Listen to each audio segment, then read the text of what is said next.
اهلا بيكم في حلقه جديده من بودكاست فاهم قصدي. فاهم يا سيدي. النهارده هنتكلم على موضوع جديد وهو التكنولوجيا والاي اي والتغيرات اللي بتحصل، وكنا فين زمان وبقينا فين دلوقتي، وقد ايه مفيد وقد ايه ممكن يبقى مضر وكده. نسال الاستاذ مارك، اخبارك ايه مع التكنولوجيا؟ بوم. لا، يا التكنولوجيا دلوقتي بقت حاجة، مش هي حاجة أساسية جدا يعني بشكل اه رهيب. واللي ملوش في التكنولوجيا أو مش مواكب، حاسس إن هو بيفوتوا كتير وبيقع جامد. بس في حد يعني زي ما أنت قلت، هي ليها مميزاتها كتير وليها عيوبها برضو كتير. يعني طبعا احنا دلوقتي بقينا بنعتمد على الاي اي والتكنولوجيا بشكل مبالغ فيه، فحاسه التفكير عند البني ادم بقت ابتدت بعافيه شويه. بعافيه هي كتير. كانت بعافيه من الاول بس يعني. بس دلوقتي يعني احنا كنا زمان حتى في المدارس يقول لك الكالكوليتر ده ما تستخدمهاش عشان تشغل مخك عشان تشغل وكده. مخك. طب دلوقتي انت بقى منين بقى يعني؟ وحتى يعني الاطفال في المدارس انت لما تيجي تقول له يعني فاهم اللي هو احفظ جدول الضغط، واحفظه ليه؟ ما الكالكوليتر يعني شغال. ما هي في ثانيه بتحسب اي حاجه. امم ف ومش قادر تقاوح معاهم. يعني هو يعني انت حتى دلوقتي واحنا كبار لما بتبقى حاجه يعني عمليه كبيره يعني حسابيه، ما انت بتستخدم كالكوليتر. اه فاهم؟ فبس ايه الفكره بقى ان انت دلوقتي تقعد تفكر وتحفظ، بس متهيألي على شغال صغيره يعني. انا اعتقد على سكيل صغير زي موضوع الاله الحاسبه وكده، بس دلوقتي الموضوع دخل بقى في البحث العلمي ودخل في يعني في حاجات اعتقد ان المفروض تبقى بديهيات وناس كتيره تعرف تعملها لوحدها، زي مثلا انك تكتب ايميل ولا حاجه. دلوقتي مفيش حد عايز يكتب ايميلات. خالص. قول له كذا فهو يقوم كاتب لك حاجه. قول له ان انا عايز اعمل كذا فيكتب لك.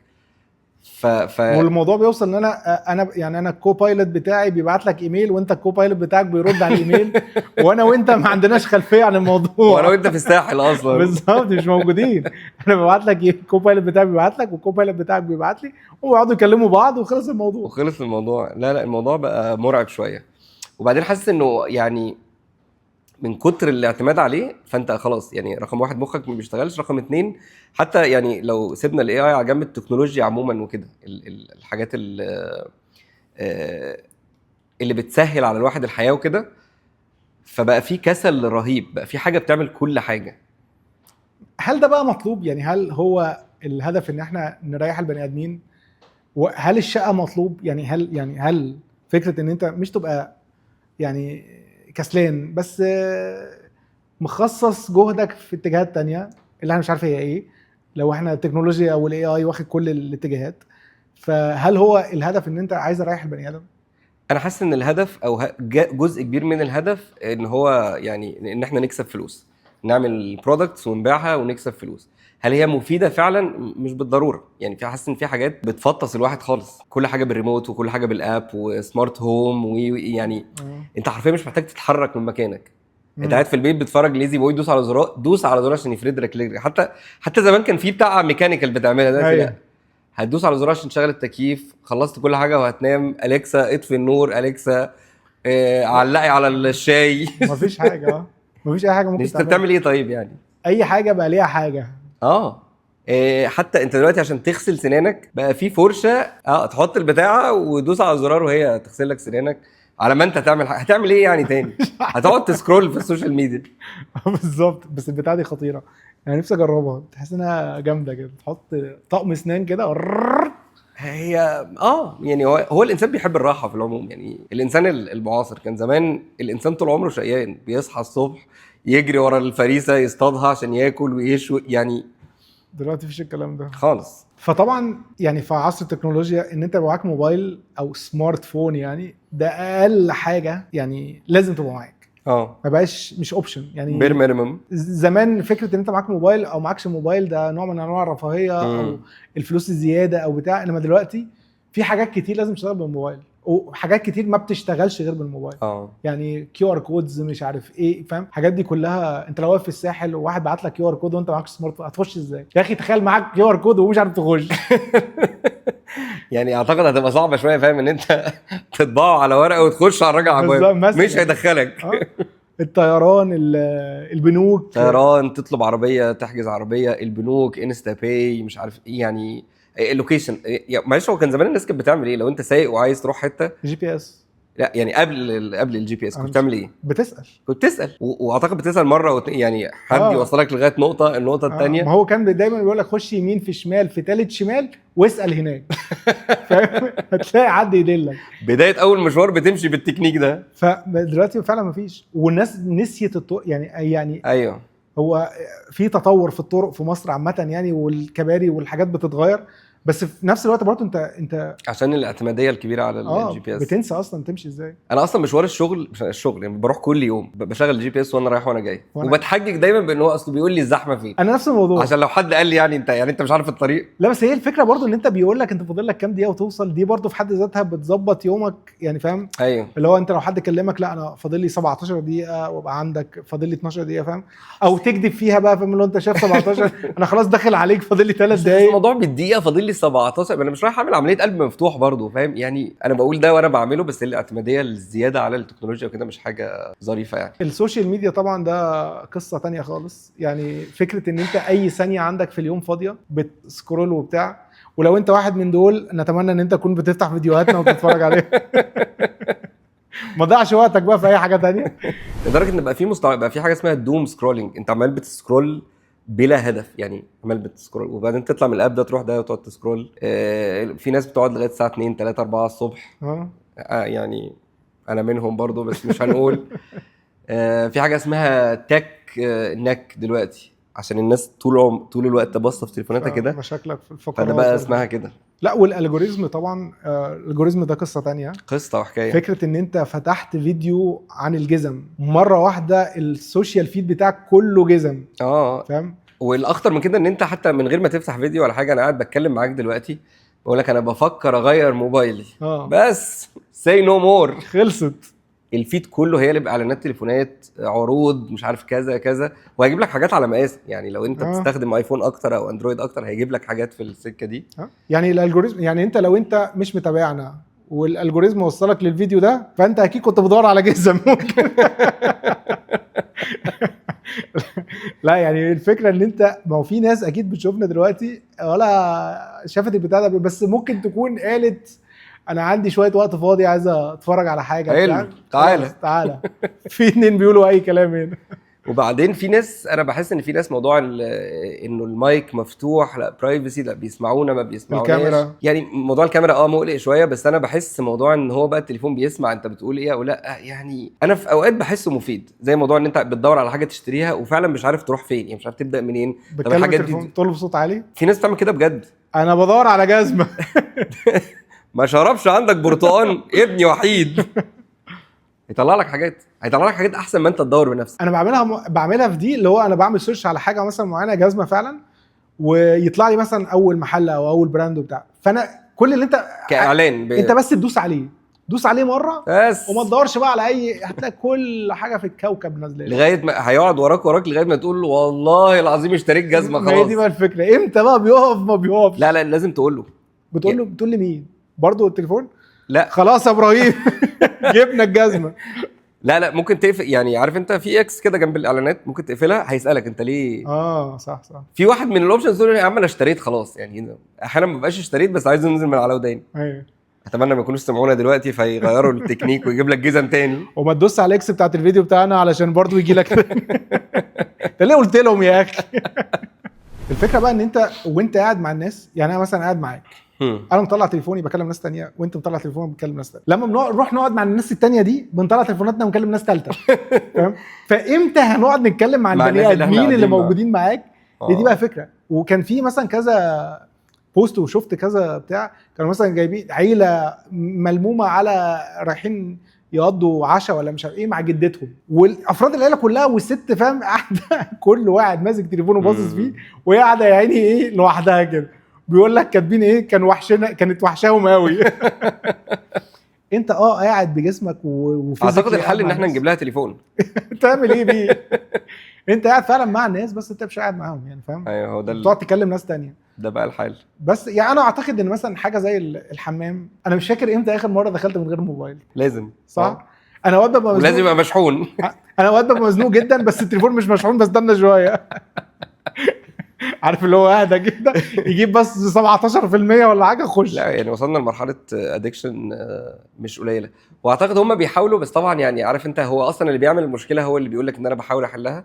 ان يقول لك مثلا في دلوقتي سكرين تايم ممكن تليمت الاب، تقول له ده مثلا اديني ساعه في اليوم، نص ساعه في اليوم، بس عادي يعني ممكن تقول له اديني كمان شويه، او ممكن تلغي اللي انت يعني مش هو على قد ما هو ادمان وكل حاجه، واوقات ان احنا لازم نشيل، بس هو فعلا في اخبار مثلا ما بتعرفهاش غير من التليفون، اخبار في البلد، اخبار عائليه، اخبار حد، اخبار واحد اتجوز وحد اتوفى، يعني كل الكلام ده كله بقى هو يحصل هناك. ما فيش اي طريقه. يعني الناس اللي بتقول لك انا هطلع من فيسبوك وهطلع من انستجرام واقفل الحاجات دي الاكونتات، وفي فعلا ناس بتعمل كده. انا يعني طب ما انت هيفوتك كل حاجه في الكوكب، يعني انت مش هتعرف، مش فكره ان انت لازم تروح او بتاع. الانفيتيشنز دلوقتي بتيجي على الموبايل، اي مصيبه اي حاجه حلوه على الموبايل صحيح. انت بتعرف كل الاخبار من هنا، فهو التليفون خلاص بقى لازم يبقى معاك. وطالما التليفون معاك ممكن تتابعنا، وسوشيال ميديا عايز تسكرول وكده دي حقيقه، تعالى لنا بودكاست فاهم قصدي، دور عليه. طب دلوقتي طبعا يعني قلنا سمارت فونز، وقلنا السوشيال ميديا، وقلنا التكنولوجيا وكده، في ابس بالهبل، يعني اي حاجه ممكن تحلم بيها موجوده كل يوم في ابس جديده بتنزل كتيره جدا. هل في اب مثلا انت كان نفسك يبقى موجود وما لقيتوش فقررت تعمله او حاجه؟ انا في اب فعلا، انا فكره الاب عندي، بس انا طبعا ما اعرفش اعملها، بس هي عارف الشازام بتاع الاغاني، تسمع تسمع اغنيه وتشغل وبتاع، تعرف. انا نفسي نعمل واحده للبني ادمين، بحيث ان انت داخل عليا انا متاكد اني شفتك قبل كده، متاكد، بس مش فاكر اي حاجه عنك. اصورك اعمل لك بتاع، يقول لك ده محمد جلال، ده اللي كان معاك في الجامعه مش عارف ايه، اخر مره كلمته كان بيقول لك ان اخته اتجوزت، فاهم؟ تقوم انت حتى بادي بالله اخبارك ايه، معلش فاتني فرح اختك بس يعني، فاهم ده؟ أيوة. انا حاسس ان ده، انا واحد ذاكرتي ضعيفه جدا، وخصوصا في الاسامي تلاقي الناس بتسلم، يعني فاهم؟ وانا عارفه، انا مش فكره ان انا هو بس اللي عارف، انا عارفه بس انا مش فاكر خالص. انا شفت بتقوم داخل عليه واحده باشا معلم والاخبار ويا ريس ويا اسطى والكلام ده، تقول له كل الالقاب ما عدا اسمه ومش فاكر حاجه عنه، مش فاكر يعني احنا اتقابلنا فين ولا في ناس بتجنني بقى لو انت شايفها كده، انا عارفه، انا متاكد. ايوه بس ده حاجه تحس ان هو يقلب حاجه من الفاهم ساي فاي شبه بلاك ميرور وكده، مش بلاك ميرور قوي. انت عارف دلوقتي ان في نظارات فيها كاميرات زي بتاعه ميتا ريبان، فده لو اتعمل ده مع ده يبقى تحفه، ان هو هيقول لك في ودنك بقى، مش لازم ثواني ما فيشك يعني عبيطه شويه معلش يعني السايد واحده من زاويه تانية، واحده من الجنب كده. لو هنتكلم بقى على بلاك ميرور، واللي ما يعرفش بلاك ميرور ده سيريز موجود على نتفليكس، مرعب، بيتكلم على التكنولوجيا بس والفيوتشر والحاجات الاختراعات. ففي كذا حلقه يعني فعلا تخاف ان انا اي حلقه شفتها للبلاك ميرور بتخوف، مرعبه لدرجه هي حقيقيه، ويعني تتعمل تحس انها ممكن تتعمل وخلاص جايه، يعني فاهم؟ يعني دلوقتي انا ما اعرفش انت لو بتشوف اعلانات الاي اي جيرل فريند، عدوا عليا كده على اللي هو احنا ممكن نعمل لك اي حاجه، او مش عارف ايه، اي حاجه اللي هي ممكن تعملها بس يعني فاهم الفكره ان هي شكلها حقيقه وممكن تتكلم معاها. ده لو انت بقى وصلت المرحله اللي هي الاخيره من خلاص سن الياس، ديسبريت بقى تحت على الاخر، فاللي هو انت هتكلم بني ادم، يعني مش بني ادم. انت بتشكل الشخصيه، يعني انت بتعملها على ايدك، بتعملها على ايدك، شكلها عامل ازاي، شعرها لونه لبسها ايه، هي مين اصلا، وعلاقتكم ببعض ايه، يعني فاهم كل الاحاديث اللي في الدنيا، وبحيث ان هي تقعد تبعت لك وانت تبعت لها وبتاع. الموضوع وصل ان هو طب افرض انت يعني خاطب متجوز مصاحب، هل دي حاجه مثلا ممكن تخلي تندرج تحت بند خيانه؟ دي اول حاجه. تاني حاجه، هل انت ممكن تبقى غيران؟ يعني هل مثلا صاحبتك ممكن تبقى غيرانه ان انت بتكلم ناتاشا على التليفون طول النهار، ودي واحده مش موجوده، هي مش انسان. طبعا انا لو حلفت لك ان ناتاشا دي مش حقيقيه مش هتصدقيني. بالظبط. وهي بقى ايه، لا يعني يا حبيبتي طبعا تدلع فيك لما تدلع، يعني أيوه. انت احسن حاجه في الدنيا. فبحس ان احنا ممكن نوصل للمرحله دي من مش عارف الكلمه، عبط، هو ده عبط تخلف يعني. ايوه. وعلى بلاك ميرور بقى كان في حلقه موجوده، واحده جوزها عمل حادثه ومات، وطبعا هي كانت منهاره وهم كانوا سنهم صغير حتى وبتاع، فكانت منهاره على الاخر وبتاع، وكان عندها بنت صغيره. ففي واحده بعتت لها كارت، قالت لها لو وحشك قوي انا ممكن احاول اساعدك. فبتساعدها ازاي؟ ان هو كل اللي طلبت منها ان هو تبعت لها فويس نوتس والواتساب وتكست، هو كان بينه وبينها وبعتته لها. اول خطوه في البرنامج بقى بيبعت لها فويس نوتس ومسجات، يعني مثلا ازيك صباح الخير، لما كان بيبعت لها صباح الخير بنفس الطريقه بنفس الفريم، بيسال عليها في نص اليوم بكل المعلومات اللي هو عارفه عنها وعنه، يعني فاهم؟ فهو تحس ان هو حقيقي. المرحله بعدها ان هو بيبعت لها فويس مسجز ويكلمها في التليفون، يعني بيجي لك مكالمه من شخص ميت بس بيتكلم على اساس ان هو يعني فاهم صوته بطريقته بكل المعلومات، كل حاجه في الدنيا. اخر مرحله ان هم عملوا فيرجن منه، يعني روبوت لا بكل اوصافه عايش معاه. رعب. انت ما تفكر في الموضوع، هو على فكره يتعمل، يعني هو مش صعب. يعني ممكن اخر مرحله دي اللي هي ان تبقى في روبوت دي مثلا بعيده شويه، بس ان انت حد يبعت لك، طب ما هو اي جيرل فريند بدل ما تبقى جيرل فريند تبقى فعلا صاحبتك. ولا في حاجات كتيره بتكلون الصوت وبتكلون الشكل 100%. يعني هل هنوصل للمرحله دي ان انت حتى الناس اللي توفت انت مش عايش على ذكريات، انت عايش معاهم لسه موجودين؟ ده ممكن يخش في حته سايكوباتيه ما تخرجش منها يعني. احنا ايه اللي وصلنا لكده بجد؟ انا يعني احب لو الناس تقدر برضو تشاركنا برايها، تفتكروا هل دي حاجه ممكن تحصل فعلا، اللي هي المرحله الثالثه في الحلقه دي، انه يبقى في فعلا كده يقدر تستنسخ شخص ويجي لك ويبقى بشكله بصوته بكل حاجه بالمعلومات اللي عنده، اكنك هو الماشين ليرنينج، يعني اللي هو زي الشات جي بي تي والكلام ده، ان انت بتحفظه حاجات وهو بيذاكر حاجات وبيطور من نفسه مع القصص الجديده اللي انت عمال بتحكيها له، خلص الموضوع. بس بجد حاجه تخوف. هو بلاك ميرور كله اللي ليه في الحاجات دي والبتاع ده يتفرج على بلاك ميرور فعلا بعد ما يتفرج على الحلقه بتاعتنا يعني. اللي مالوش يكمل معانا عادي. وانت لو ما وصلتش لمرحله الاي اي جيرل فريند ده، فانت عندك شات جي بي تي.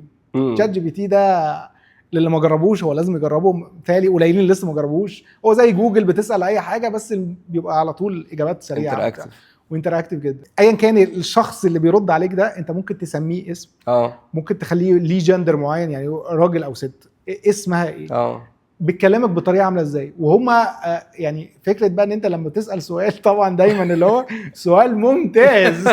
اي حاجه هو تقول له فكره، يا نهار ابيض ايه الجمال ده، ايه الدماغ الحلوه دي، فكره عبيطه جدا جدا. بيقول لك مره واحد بيساله بيقول له طب اسالك سؤال، ليه في سجق لحمه بس مفيش سجق جبنه؟ الله، سؤال حلو قوي ويدل على مدى وعيك بالهرم الغذائي. ثواني اشرح لك. بجد قول له اي حاجه، تطبيل بس هيطبل لك بس. بس انت عارف ان في اوبشن ان انت تقول له لو سمحت سيبك بقى من التطبيل بتاعنا، كلمني راجل لراجل كده. بص يا ابني هتكره حياتك بعد ثالث سؤال. ولا انا جربته. بيرد على قد السؤال وبيرد باتامه ومش بيشجعني. سجق جبنه ايه؟ انت جاموسه قد. ما تركز يا ابني في شغلك بدل العبط. ما وصلناش لمرحله الشتايم، بس كان يعني اتم واقف كده 3 اسئله ورجعته تاني. خد ودي معايا كده.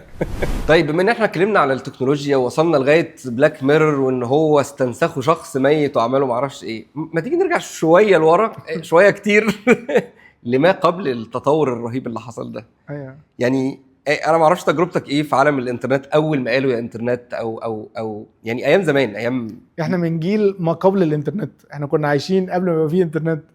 فاصلا لما دخل الانترنت ده كان ايه ده، ايه الهبل ده بجد، ايه الهبل ده. وبرضه الواحد ما كانش عارف يعمل ايه اصلا بالانترنت في الاول. يعني هو خلاص اصلا البيوت اللي كانت فيها كمبيوترات كانت قليله، كمبيوترات مش انترنت اصلا. ان انت يبقى عندك كمبيوتر وتوصله بقى بالنت وتخش على النت ازاي، اصلا ما كانش فيه طبعا كل السيرفيس بروفايدرز دي. فكان بيقول لك دايما ايه ده رقم سبعاوي ملك النت ده. وكان ايه دايما بيبقى فيه رقم متهرب بيقول لك ايه ده يوزر نيم وباسورد بتاع مجلس الوزراء حاجه كده، رئاسه الوزراء، مجلس يعني رئيس الوزراء قاعد ما بيخش قاعد. وكل مره بنخش وبيشتغل، ولما بيشتغل اسرع بتقول فعلا ده بتاع رئيس الوزراء. ايوه يا عم عايشين في النعيم، مش حاسين بينا احنا. ايوه. وبعدين فاكر برضو كان بيبقى فيه صوت كده معين، عارف المودم لما كنت كان بيبقى فيه قصه كده وقت البتاع دي. بس هو بجد خاص يعني ربنا كرمك انت من الطبقه اللي عندهم كمبيوتر في البيت وكمان عندكم انترنت، وحد جاب لك النمره بتاعت مجلس الوزراء، دخلت على الانترنت، هتعمل ايه؟ مش بالضروره يعني. يعني هو طبيعي ان الواحد بيبقى عايز بيقولوا يعني حلو الانترنت. ستوب يا ابني. لا باينه قوي انت بتخش عليه، مش لازم تبقى اول حاجه، بس في الحاجات اللي انت فاهم بتستكشفها يعني. خصوصا ان مفيش حاجه يعني قبل كده بتبقى الحاجه الريسورسز ضيقه شويه، فمره واحده بتخش على عالم من المعرفه رهيب. يعني انا فاكر كان في وقت كده معين، اعتقد اكتر حاجه كانت الناس بتعملها على الانترنت اول ما طلع الشاتنج عموما. كان في كميه ويب سايتس وبرامج بتعمل القصه دي. ICQ. ايوه ICQ، في بقى MIRC يعني للجيل الاقدم شويه. انت عارف ICQ دي اختصار ايه؟ I seek you، يعني بدور عليك، مع انها ICQ. بجد؟ بس هي كانت مكتوبه كده. لا دي معلومه انا اول مره اعرفها. I seek you. هو كان عامه كان كل الناس بتسيك كل الناس في البتاع ده. كان زمان يخشوا اي حد يتعرف على حد يقول له ASL PLS age sex location please، اللي هو عشان ما نقعدش نضيع وقت كتير. يعني يقول لي انت سنك كام وراجل ولا ست ومنين. اصل فكره ان انت تكلم حد يعني مبدئيا مش بمصر او يعني حاجه انترناشونال. زمان المكالمات الانترناشونال دي كان اسمها ترانك مبدئيا كان اسمها ترانك. وكان الجرس بتاعها اعلى من الجرس العادي، ولما بيرن انا ما فيش نفس في الشقه بقى طبعا. انا ابويا كان بيزعق فاهم، ولا كان ليا خاله في امريكا عايشه، فلما بتتصل بس ده ترانك الو ازيك، ولازم تزعق ولازم تصوت على حسب بعد المتصل. نبره صوتك بتعلى معاه. ده معتقد عند غاليه كل جدا الناس. وكل فاهم، فانت لازم تنجز فيها. أيوة. ولازم تقول كل المعلومات في 5 ثواني. فغير دلوقتي طبعا ده فيس تايم بتكلم حد في القمر. وبعدين انت بتقول عشان خالتك كانت في امريكا فانت عارف هي دي الشخص الوحيد اللي بيكلمكم. بس غير كده انت في الضلمه، يعني اي مكالمه بتجيلك هو مجرد جرس. اخرك تعرف اذا كان دي مكالمه دوليه ولا مكالمه محليه من طول الجرس. بس غير كده بختك يا ابو بخيت، مفيش كولر اي دي، ما تعرفش اصلا مين اللي بيتصل. دلوقتي اي موبايل في الدنيا فيه كولر اي دي طبيعي هيكلمك في نمره. الجديد بقى ان يقول لك اللي بيتصل ده مين، اسم حماده هاكر مش عارف مين بتاع البنك الاهلي، يعني يقول لك ده سبام ده مش سبام يعني. بس هو التليفون الارضي زمان احنا كنا بنستخدمه كتير. فاكر الساعه لما كنت بتكلم الساعه كان 150 ولا 100 مش فاكر كان رقم كام. انت كنت ديسبرت لدرجه انت كنت بتكلم الساعه؟ انا بكلم الساعه. انا ما خلاص ما عندكش حاجه تعملها اصلا. تكلم الساعه يقول لك الان الساعه 3. والله بجد كان في نمره ايوه يا عم، ويقول لك الساعه كام، بعد كده تقفل، بعد كده تكلمها كمان ثانيتين تشوف وصلنا لكام. ما انا لسه قايل لك بقى ما تبقاش غبي. ده كانت قمه الاعجاز البشري. لا دي انا ما اعرفهاش. ما تعرفهاش؟ انا اعرف 140 دليل، ده كان زي تقول له ولسه موجود. انا بدور على نمره مستشفى الاورام اللي مش عارف ايه، فيقول لك النمره اكتب ورايا. ده كان بيبقى شخص يعني حد. لا ده كانت ماشين، وكان بيقعد يقول لك الساعه كام بالظبط وبتاع، بس كانت لذيذه يعني. وبعدين فاكر لما كنا عارف بقى زمان اللي هو ايه، بتكلم بنت الجيران او بتكلم حد في العموم يعني الساعه 2 بالليل، ترفع السماعه بتتكلم وبعدين تلاقي سماعه ثانيه اترفعت في نفس البيت. كونفرنس كول بس على قديمه قوي بقى، تلاقي كل الناس ابوها دخل في المكالمه، ابوها او ابوك. هو عاده بيكون حد كبير سواء من هنا او من هنا. مصيبه دي. هي كان خط واحد تليفونات كتير. ولما النت دخل لما كنت تخش على الانترنت كان التليفون مشغول. ما هو وكان ساعتها بقى الخناقه بقى اللي هو بتاعت انت شغل التليفون اخرج شكرا لكم يا جماعه. ده كان وقتنا في الحلقه النهارده. يا ريت تبعتوا لنا تقولوا لنا يعني مثلا انت بتتفرج علينا دلوقتي من انهي بلد مثلا، عشان احنا عندنا كولر اي دي مش شغال، مش عارفين مين جاي منين. بالظبط، فتبقى حلوه لو سمعنا منك حاجه. بس لو عندكم اي مواقف من الحاجات القديمه ايام زمان، التليفونات الارضي، الانترنت بتاع زمان، كنت بتكلم مين ومين رفع عليك السماعه وكده، يا ريت تشاركونا في الكومنت. لو ابلكيشنز ما تعرفش تعيش من غيرها يعني احكي لنا ايه الابلكيشنز الجديده برضو اللي بتستخدموها. بس شكرا ليكم ونشوفكم في حلقه تانية. سلام.